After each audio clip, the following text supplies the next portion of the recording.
What's up guys, my name is Danny or Daniel. I draw cars and turn them into 3D prints using HueForge and also do HueForge tutorials for all of you. In front of me you can clearly see that I have two of the new Snapmaker U1s, but there is a slight difference. This one here is the beta unit and this one here is the production unit. Honestly, they both look the same and you probably wouldn't even question if one was a beta or a production unit if you didn't have them side by side. But I've spent a little over 700 hours with my beta unit and I've spent a little over 100 hours with my production unit, and there are definitely some small differences. So in today's video, I'm going to walk you through everything that I have seen that is different between the beta unit and the production unit on the outside of the machine, and then we are going to tear both of them down and see if there's anything different on the inside of the machine. So with all of that out of the way, let's get into today's video.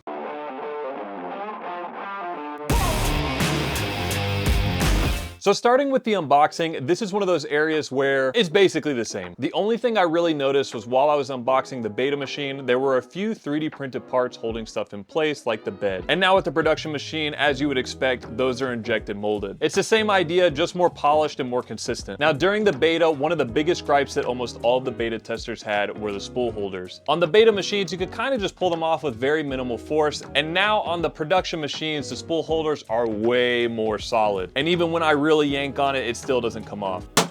Leverage. Yep, that'll work.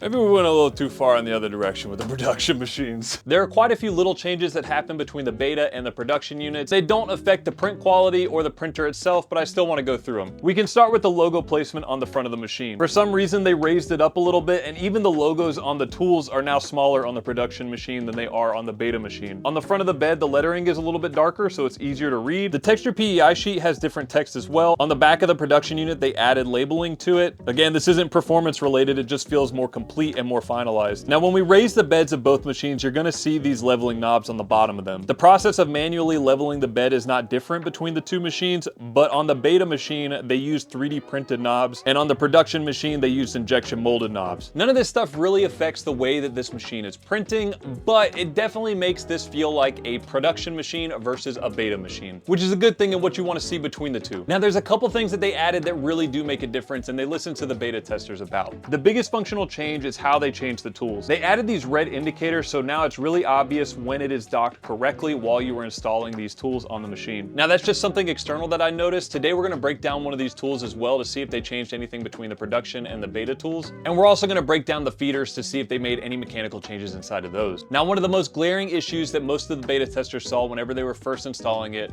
was the purge bucket being way too loose. The beta one just had so much play in it, but on the production machine, it feels way more snug and like it's gonna stay in place. One weird thing that I noticed was the PTFE tubing is different between the two. The beta units had these cutouts in the PTFE going from the back of the printer to the tool, and the production version doesn't. I'm not really sure why that changed, but yeah, that's gone now. So yeah, out of the box, it's mostly small stuff between the two printers that you start to notice. It's really just a lot of aesthetic refinements and a few things that help the usability of the printer. But I have a feeling that that is not the whole story of what changed between beta and production. So now we're gonna take all the plastic off of both of these machines and we're gonna see what has changed internally, because I feel like that's gonna paint a bigger picture. But first, we're gonna break down a tool and a feeder from one of these machines and see if there's any difference with those two. And honestly, I haven't broken down anything on the production machine, so it's gonna be a surprise for both of us. So starting with the tool itself, Snapmaker does have an official guide on how to get into the extruder. It'll get you most of the way there, but I wanted to go deeper and actually see what changed internally between the beta and production tools. Getting all the way into the tool can take some practice, but it looks more complicated than it is. You remove the tool from the printer,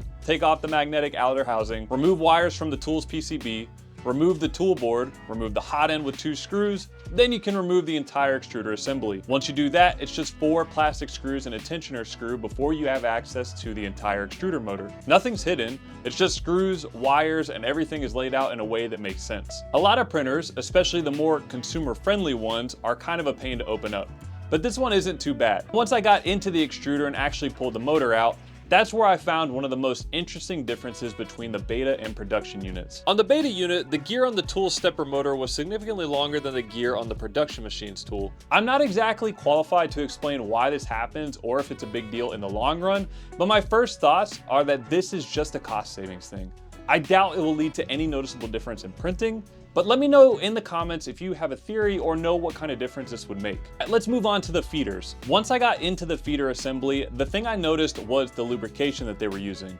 On the beta unit, it was using more of an oil-based lubricant, and on the production unit, they switched over to white lithium grease. Now that might sound like a small detail, but it actually makes a pretty big difference. Oil tends to move around and thin out over time, and it's not always staying where you want it to stay. White lithium grease, on the other hand, stays in place, handles load more consistently, and is generally better for long-term gear lubrication. So what that tells me is they're optimizing for consistency over time.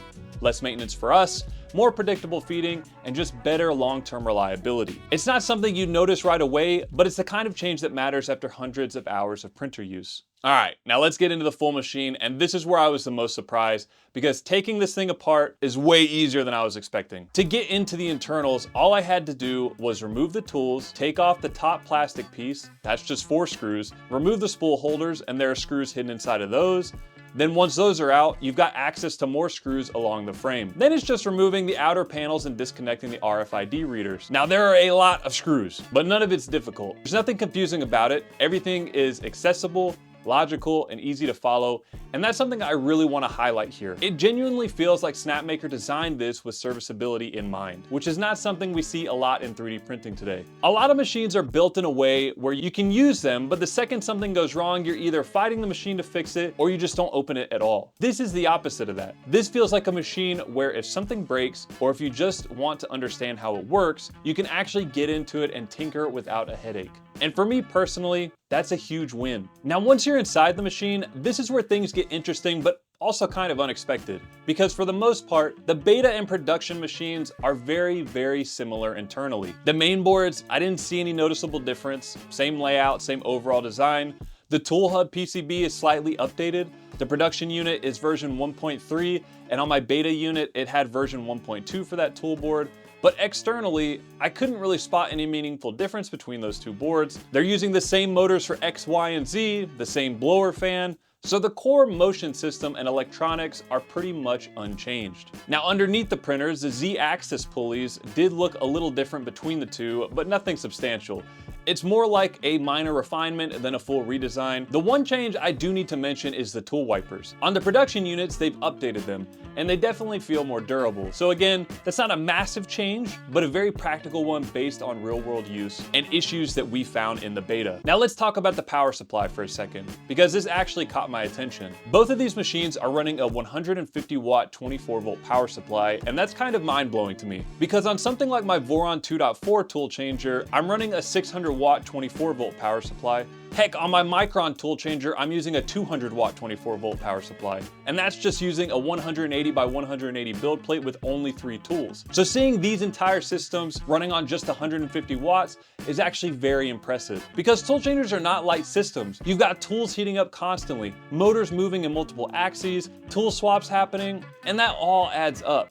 So for this to run reliably on 150 watts, they've done a really good job optimizing how everything works together. And compared to what I'm used to, this feels way more streamlined. Now, before we wrap this up, there's one more thing that I want to talk about, and this is actually a very big one. These machines run on Klipper, and Snapmaker just opened it up. If you're not familiar, that is a huge deal. Because before, you were working within whatever parameters Snapmaker had set for the machines, which is fine, it works, but you're limited.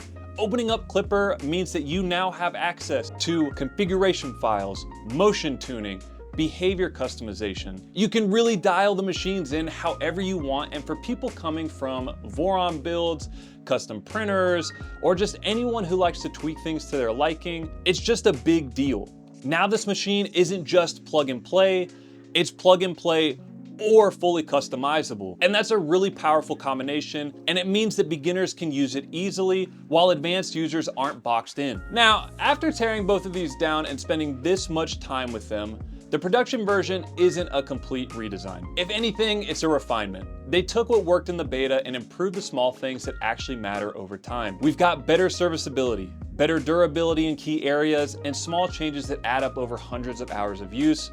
And just to kind of prove how reliable and capable these machines are, I wanted to run a print that would really stress it before I broke them down. So I printed this koi fish model. It's a 4-color design I found over on MakerWorld and seemed like a fitting torture test for the printer. This print took 1,820 tool changes on both of these machines, and at first glance, you might think it's just a basic comparison print. Same model, same number of tool changes, just to see how things stack up between the two machines.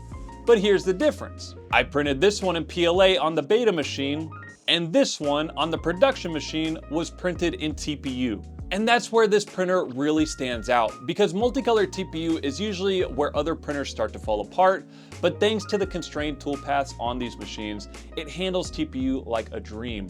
So not only are you getting reliable tool changes and clean multicolor prints, you're also getting a machine that can handle flexible materials without turning into a nightmare. So when I say this thing is reliable, I don't just mean PLA benchies, I mean 1800 plus tool changes with different materials. And it just handles it. And when you pair that with everything else we talked about today, the Snapmaker U1 being available for $899, this is one of the first tool changers that actually feels like you can just buy it, use it, and trust it. Now, I'd like to thank Snapmaker for sending me both of these machines to do this video for you guys. I had a great time beta testing this machine, and it was really cool to see some of our suggestions make their way into the production machines. I'd also like to give a huge shout out to my YouTube and Patreon members, because without you guys, videos like this would not be possible. If you like this video and want to see more like it, please like, share, and subscribe, and I hope you learned something.